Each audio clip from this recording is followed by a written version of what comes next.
कभी कभी हमारे साथ जीवन में कुछ ऐसा हो जाता है कि जिसे हम चमत्कार की संज्ञा दे देते हैं। तो कुछ ऐसा ही ब्रह्मांड में ग्रह गोचर की स्थितियां बना रही हैं मकर राशि वाले लोगों के लिए। तो मकर राशि के लोगों के लिए शनि देव ने पारिजात धन पर्वत राजयोग का निर्माण किया है और शुक्र देव ने मालव्य राजयोग का निर्माण किया है। तो ये पूरे दिसंबर के लिए आपको किस तरीके का प्रभाव देने वाले हैं, इस टॉपिक पर हम इस वीडियो में चर्चा करेंगे। तो बने रहिए हमारे साथ इस वीडियो में एंड तक, क्योंकि ये वीडियो बहुत नॉलेजेबल होने वाला है। इसमें हम स्टेप बाय स्टेप आपको हर चीज़ के बारे में बताएंगे और ये भी बताएंगे कि जिन लोगों को इसका लाभ नहीं मिलता है क्यों नहीं मिलता है और वो इसका लाभ किस तरीके से उठा सकते हैं। तो नमस्कार दोस्तों, आज हम बात करने वाले मकर राशि के बारे में, धन पर्वत राजयोग और शुक्र का मालव्य योग। तो सबसे पहले हम बात कर लेते हैं, अगर आपके यहाँ पर 10 नंबर बना हुआ है तो ये वीडियो आपके लिए है।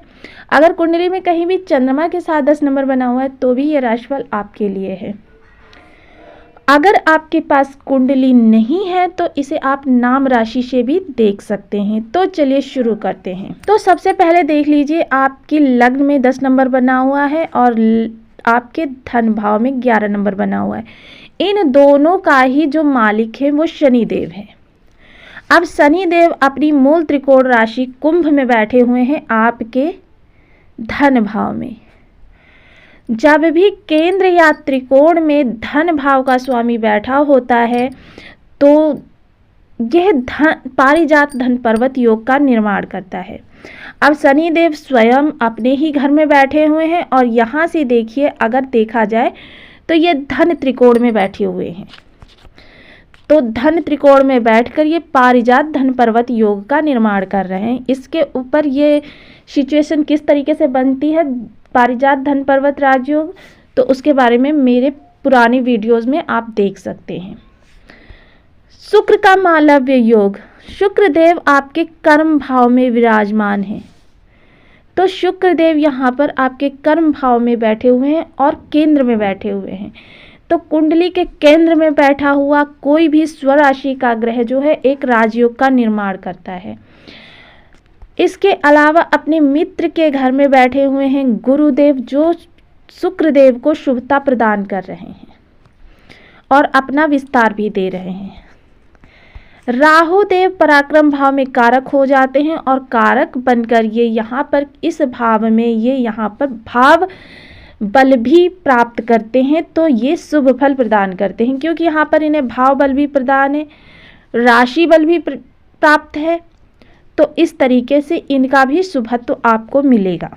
केतु देव आपके भाग्य भाव में विराजमान है और मंगल देव इस पूरे माह आपके लाभ भाव में स्वराशि के विराजमान है। तो अब केतु जो है मंगलवत कार्य करते हैं और कुछ लोग कहते हैं कि गुरुवत कार्य करते हैं। दोनों ही स्थितियां केतु को शुभकारी बना रही हैं। देखिए, विद्वानों की बात पर संशय नहीं किया जा सकता।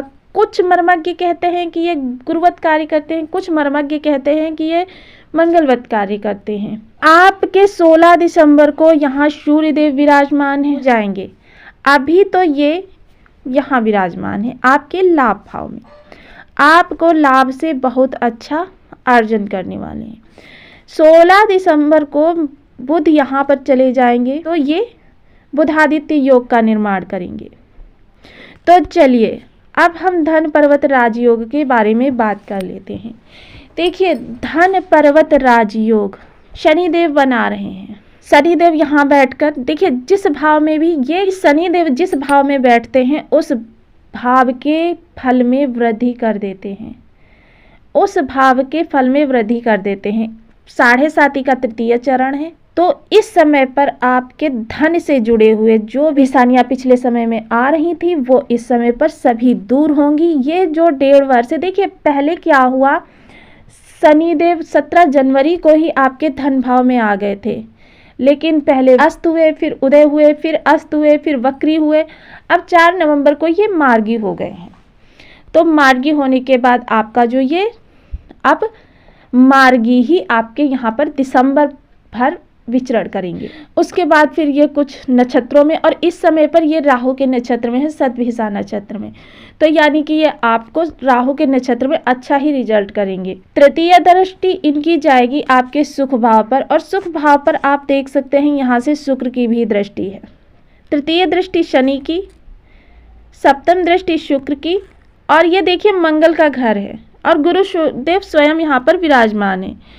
तो यानी कि अगर इस समय पर आप भूमि भवन वाहन लेना चाहते हैं, या भूमि भवन वाहन के लिए काफ़ी समय से आप प्रयास कर रहे थे और आपको उसमें कोई प्रोग्रेस नहीं दिखाई पड़ रही थी, तो इस समय पर आपको इस चीज़ों का सुख मिल सकता है। लेकिन क्या होता है, देखिए कि भूमि भवन वाहन ये कोई चीज़ें 1-2-4 दिन की बात नहीं होती, क्योंकि भूमि खरीदने के लिए भी आपको काफ़ी समय की ज़रूरत होती है, और भवन के लिए भी आपको काफ़ी समय की ज़रूरत पड़ती है। तो ऐसी स्थिति में अगर आप इस समय पर भूमि भवन वाहन का आप शुभारंभ कर देते हैं, टोकन वगैरह ले लेते हैं, भवन निर्माण आरंभ कर देते हैं, तो आपका वह कार्य संपूर्ण होगा। माता के स्वास्थ्य में सुधार देखा जा सकता है। माता के साथ अगर पिछले काफ़ी टाइम से आपकी अनबन चल रही थी तो वह दूर होगी। थोड़ा वाणी को आप संयमित रखें। इस समय पर आप देखेंगे आपके मान प्रतिष्ठा यश वैभव कीर्ति में वृद्धि होगी, क्योंकि देखिए जब आप, लॉजिक बहुत अच्छा सा है कि बाहर से इनकम आएगी, आप प्रसन्न रहेंगे, खुश रहेंगे, तो आपके संबंध भी अच्छे होंगे, और संबंध अच्छे होंगे तो आपको यश वैभव तो मिलना ही मिलना है। शुक्रदेव यहाँ से बैठकर देखिए यहाँ पर जब दृष्टि डालेंगे तो जितनी भी लग्जेरियस लाइफ, इस दौरान आप बहुत ही वैभवशाली जीवन जिएंगे। एक देखिए जीवन होता है, एक वैभवशाली जीवन होता है, राजा महाराजाओं के जैसा। तो लेकिन अब यहाँ पर इस स्थिति को भी समझना बहुत ज़रूरी है कि जैसे कि हमारी स्थिति एक छोटे से मकान में रहने की है, तो हम उसमें ही लग्जीरियस ढूंढ लेंगे, लग्जीरियस लाइफ जिएंगे। और अगर हमारी एक बेंगलो में रहने की स्थिति है तो हम बेंगलो में लग्जीरियस ढूंढेंगे। तो ये चीज़ें एक अलग अलग तरीके से समझने वाली हो जाती हैं, क्योंकि कुछ लोग कहते हैं लग्जीरियस, हमारे साथ तो कुछ नहीं हुआ। आप देखिए आपने वैभवशाली जीवन जिया है या नहीं जिया। इस दौरान आप बहुत वैभवशाली जीवन जिएंगे। और शनिदेव की जब दृष्टि यहाँ पर आपके सप्तम भाव में जाएगी, देखिए अभी हम शनि की दृष्टियों की बात करें, शनि की सप्तम दृष्टि जब यहाँ जाएगी तो आपको क्या प्राप्त होगा। देखिए ये जो हाउस होता है अष्टम घर, तो ये आपका क्या होता है, गुप्त विद्या का होता है, गुप्त धन का होता है, ससुराल का होता है, आपके गुप्त बीमारियों का होता है, आयु मृत्यु का विचार यहाँ से किया जाता है। तो ऐसे समय पर आपको गुप्त धन की प्राप्ति हो सकती है। आपको ससुराल से या आपकी कोई पैतृक संपत्ति है वहाँ से, आपने जो पैतृक संपत्ति हो सकता है कभी आपको पता ना हो पहले से, उस संपत्ति का आपको लाभ मिल सकता है। आपको ससुराल से भी धन की प्राप्ति हो सकती है। तो ये चीज़ें आपके साथ बनेंगी। अब दसम दृष्टि देखिए कहाँ, लाभ भाव में जाएगी, धन भाव के स्वामी की लाभ भाव पर दृष्टि, कितना सुंदर संयोग है। तो लाभ भाव में देखिए मंगल और बुध पहले से विराजमान है, तो मंगल बुध लक्ष्मी नारायण राजयोग का यहाँ पर निर्माण कर रहे हैं। लक्ष्मी नारायण राजयोग, पारिजात राजयोग, तो दो राजयोग एक जगह देखिए आपके कहाँ पे निर्मित हो रहे हैं, आपके लाभ भाव में। यानी इस समय पर आपको अप्रत्याशित धन लाभ की प्राप्ति होगी। जो आपके सोर्स पहले से इनकम के बंद हो गए हैं, उन सोर्सों में आप प्रोग्रेस देख सकते हैं। उन सोर्सेज में आपको अच्छा लाभार्जन होगा, वो शुरू होंगे। और जो सोर्स आप अगर नए बनाना चाहते हैं वो इस समय पर आपके फलित होंगे। तो ये स्थितियाँ आपके साथ धन के लिए बनी हुई हैं। बहुत ही सुंदर सुयोग बना हुआ है। देखिए धन भाव के स्वामी की दृष्टि जो है आपके लाभ भाव के स्वामी पर है, और लाभ भाव के स्वामी की दृष्टि मंगल की चतुर्थ दृष्टि आपके धन भाव पर है।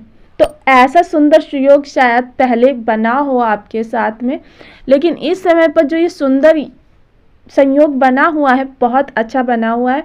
कुल मिलाकर ग्रह स्थितियां आपकी बहुत अच्छी, आपके अनुकूल है। अब मालव्य राजयोग की बात करते हैं। शुक्रदेव ने यहाँ पर मालव्य राजयोग का निर्माण किया है, वो भी केंद्र में। केंद्र में जब भी ग्रह स्वराशि का होता है या किसी राजयोग का निर्माण करता है तो उसे बहुत ही लाभकारी कहा जाता है। तो अब यहाँ से देखिए इनकी सप्तम दृष्टि आपके कहाँ जा रही है, सुख भाव पर, यानी कि आपके सुख को लग्जीरियस बनाएंगे। आपको जो है आपके कर्म को, सबसे पहले तो कर्म की बात करते हैं जहाँ ये स्वयं बैठे हुए हैं। तो जहाँ पर ये स्वयं बैठे हुए हैं, अगर आप पहले काफ़ी समय से बेरोजगार चल रहे थे तो आपको काम दिलाएंगे, आपको रोजगार दिलाएंगे। आप रोजगार अगर कर रहे हैं और वो आपको अच्छा नहीं लग रहा, आप उसे चेंज करना चाहते हैं, तो ये बहुत अच्छा समय है, क्योंकि पराक्रम आपका सही दिशा में जा रहा है। पराक्रम भाव में राहु देव बैठे हुए हैं। ऐसे समय पर अगर आप कोई मनचाही जॉब की तरफ जाना चाहते हैं तो जा सकते हैं, बहुत अच्छा है आपके लिए। कैरियर में आपको प्रमोशन मिल सकता है, तरक्की मिल सकती है, आपका ट्रांसफ़र हो सकता है प्रमोशन के साथ में, ये चीज़ें आपके साथ होंगी। सुख भाव पर जब दृष्टि जाएगी तो मतलब सिंपल सी बात है, जब आपकी प्रोग्रेस होगी, प्रमोशन होगा, तो लाइफ भी उसी हिसाब से चेंज होगी, यानी आप लग्जरियस लाइफ जिएंगे। तो ये बहुत अच्छा आपका योग बना हुआ है। ऐसे समय पर स्टूडेंट हैं, तो स्टूडेंट हैं तो इस समय पर आपको कंपटीशन वगैरह में अगर आप बैठ रहे हैं तो बहुत अप्रत्याशित सफलता देखने में आ सकती है। उसका रिजल्ट जो होगा 100% आपके पक्ष में आएगा, क्योंकि सूर्यदेव की सप्तम दृष्टि सीधी यहाँ पर पड़ रही है। शत्रु आपसे इस समय पर दबे हुए रहेंगे, शत्रु आपके सामने सिर उठाने की हिम्मत नहीं करेंगे। कोर्ट कचहरी में अगर कोई विवाद पड़ा हुआ है तो वो इस समय एक स्टेप आगे बढ़ सकता है। आपके सभी जो देखे जा सकते हैं आय के स्रोत, वो बहुत अच्छे इस समय पर चलेंगे। आपको इस समय पर जो है विदेशों से जुड़कर धन प्राप्ति हो सकती है, विदेशों से आपको लाभ प्राप्त हो सकता है। अगर आप नौकरी वीज़ा के लिए विदेशों में अप्लाई काफ़ी समय से कर रहे थे, नहीं हो पा रहा था, तो आप जो इस समय पर वो सफलता प्राप्त करेगा। आपकी यश कीर्ति इस समय चरम पर होगी। थोड़ा सा आपको इसका ध्यान रखना है कि फिजूल खर्ची ना करें। इस समय आपके खर्चे भी थोड़े बड़े रहेंगे। अब सिंपल सी बात है, जब इनकम अच्छी होती है तो इस चीज़ का भी विशेष ध्यान रखना है कि क्या चीज़ आपके लिए ज़रूरी है और क्या चीज़ फिजूल खर्ची है। तो इन चीज़ों में आपको फ़र्क करना है। तो ये चीज़ें आपके साथ होंगी। तो कुल मिलाकर अगर देखा जाए तो ये दिसंबर माह आपके लिए बहुत ही अच्छी सौगात लेकर आया हुआ है। अब करना क्या है आपको, देखिए सबसे पहले कुंडली की स्थिति चेक करनी है कि इनमें से कोई ग्रह कुंडली में आपके त्रिक भाव में तो नहीं बैठा है। त्रिक भाव कौन कौन से होते हैं? सप्त, अष्टम और द्वादश। अगर इन किसी ग्रह में बैठा हुआ है तो समझ लीजिए कि आपको अच्छा रिजल्ट उसका नहीं मिलेगा, कितना भी कमज़ोर हो या कितना भी बली हो। मैं आपको 2 उपाय जो सजेस्ट करती हूँ वो आपको हर समय करने हैं। देखिए, रुद्राक्ष धारण करने से या मंत्र जाप करने से क्या होता है कि अगर आपका ग्रह खराब होता है तो वो अच्छा होता है, और अच्छा होता है तो और बली होता है। तो इसे इस तरीके से समझ सकते हैं, अगर हमारे पास 1000 रुपये होंगे तो हम 1000 रुपये अपने एफर्ट पर ख़त्म करेंगे। अगर 1 लाख रुपए हैं तो हम 1 लाख रुपए अपने एफर्ट पर ख़त्म करेंगे। उसी हिसाब से, जिस हिसाब से ग्रहों के पास बल होता है, उसी हिसाब से वो हमें प्रभाव देने में सक्षम होते हैं। इसके अलावा क्या होता है, सबसे ज़्यादा प्रभाव उस समय पर मिलता है जब संबंधित ग्रह की हमारे ऊपर दशा या अंतर्दशा चल रही हो। और इसके अलावा अगर हम प्रभाव प्राप्त करना चाहते हैं तो हमें ग्रहों को बल देना पड़ेगा। भाव सारे आपके एक्टिव नहीं होते हैं, उस स्थिति में भी आपको लाभ नहीं मिलता है। तो इसके लिए सबसे पहले क्या करना है, आपको इन ग्रहों के रुद्राक्ष धारण करने, या फिर आप रुद्राक्ष नहीं धारण करना चाहते तो बीज मंत्रों का जाप करें। मैं ये चीज़ हर वीडियो में क्लियर कर देती हूँ कि रुद्राक्ष धारण करें या बीज मंत्र जाप करें। यहाँ पर हम भाग्य को बदलने की बात कर रहे हैं। तो 3 से 6 महीने का समय आपको प्रभाव मिलने में लग जाता है। और आप लोग क्या होता है, महीने 2 महीने करके ही, या फिर कुछ लोग तो 1 ही 2 दिन करके ही ये कमेंट करने लगते हैं कि मुझे प्रभाव नहीं मिल रहा। देखिए, हम भाग्य को बदलने की बात कर रहे हैं, भाग्य से प्रभाव लेने की बात कर रहे हैं, ब्रह्मांड से, किसी इंसान से नहीं कि हमें 1-2 दिन में उसका रिजल्ट मिल जाए। तो यहाँ पर मैं आपको वो बीज मंत्र हमेशा बताती रहती हूँ जो कि आपको बिना ज़्यादा विधि विधान के अच्छा रिजल्ट दें। तो यहाँ पर मैं 1 माला, 2 माला, 5 माला, 7 माला, 11 माला अपनी सुविधानुसार इनके जाप कर सकते हैं। शनि देव के लिए ओम सन शनिश्चराय नमः, शुक्र देव के लिए ओम शुन शुक्राय नमः, राहु देव के लिए ओम राम राहवे नमः, गुरुदेव के लिए ओम ब्रह्म बृहस्पति नमः। मुझे आशा है कि आपको वीडियो अच्छी लगी होगी। वीडियो अच्छी लगी तो प्लीज़ वीडियो को लाइक, चैनल को सब्सक्राइब जरूर करें। मिलती हूँ नेक्स्ट वीडियो में, तब तक के लिए नमस्कार। और ऐसी ही अच्छी अच्छी वीडियोस के लिए मेरे चैनल को सब्सक्राइब करना बिल्कुल ना भूलें। अपना ध्यान रखें, स्वस्थ रहें, मस्त रहें।